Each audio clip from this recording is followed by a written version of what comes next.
माजी ग्रामीण विकास मंत्री आणि आपल्या राज्याचे ज्येष्ठ नेते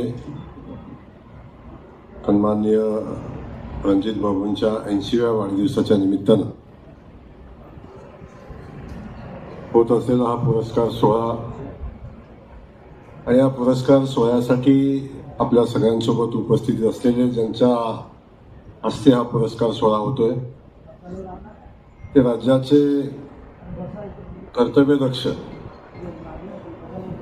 आणि ज्यांनी महाराष्ट्राला प्रत्येक क्षेत्रामध्ये पुढे नेण्याचा संकल्प केलेला आहे. एक विकसित महाराष्ट्राचं स्वप्न ज्यांनी महाराष्ट्राला दाखवलं ते राज्याचे मुख्यमंत्री आदरणीय देवेंद्र फडणवीस साहेब.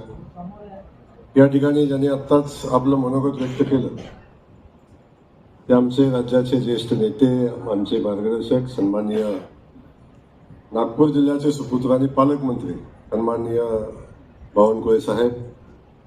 यासोबत ज्यांचा सत्कार आजच्या कार्यक्रमाच्या निमित्तानं होतोय. वास्तविक मी खूप लहान होतो आणि काँग्रेस पक्षाचा कार्यकर्ता होतो.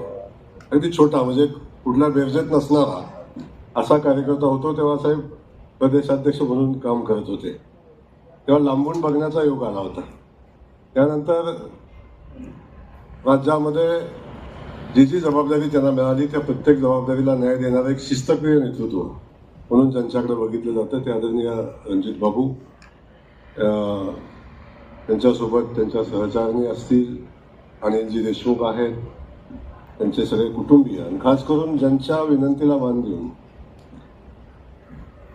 आशिषजींनी खूप आग्रह केला. नाहीतर नागपूरमध्ये एवढे मोठे नेते असताना माझं काय काम तसं वास्तविक नव्हतं. पण आशिषजींनी खूप आग्रह केला की रणजित बाबू ग्रामविकास खात्याचे मंत्री होते आणि तेव्हा आपण ग्रामविकासचा पुरस्कार आपण ग्रामपंचायतींना देतोय, तेव्हा राज्याचे ग्रामविकास मंत्री म्हणून आपण आलं पाहिजे असा आग्रह आमच्या मित्रांनी धरला आणि त्यांच्या विनंतीला मान देऊन या ठिकाणी आज येण्याचा योग आला. आणि मलाही मनापासून